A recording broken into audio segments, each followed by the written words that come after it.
মানুষের সংজ্ঞা জানতে চান যারা কিনা ১০০ উপকার বলে একটা ভুল নিয়ে খোঁটা দেয়।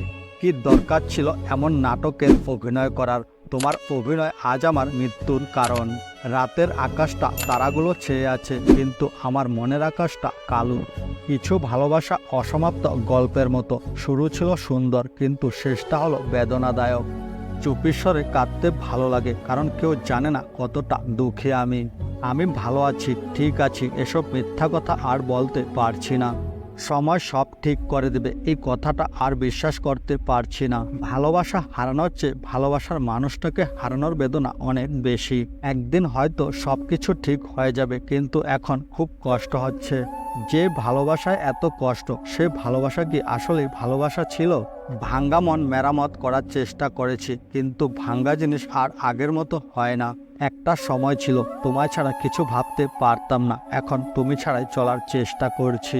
ভালোবাসা পাওয়ার চেয়ে ভালোবাসা হারানোর শিক্ষাটা অনেক বেশি কঠিন। বিশ্বাস ছিল ভালোবাসলে সব ঠিক হয়ে যাবে, কিন্তু ভুল ছিলাম আমি। কষ্টের মধ্যে একটা আশা আছে, হয়তো কোনোদিন আবার ভালোবাসা আসবে।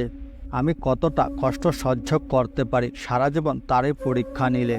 হাসি মুখে কত কষ্ট লুকিয়ে আছে কেউ জানে না। ভালোবাসার মানুষটাকে হারানোর চেয়ে বেদনা আর কিছুই নেই। একাকিত্ব এক ভয়ঙ্কর অভিশাপ, যা কেবল অনুভব করা যায়, বর্ণনা করা যায় না। ভুল বোঝাবুঝি থেকে শুরু হয় দূরত্ব, যা কখনো কখনো হয় অপূরণীয়।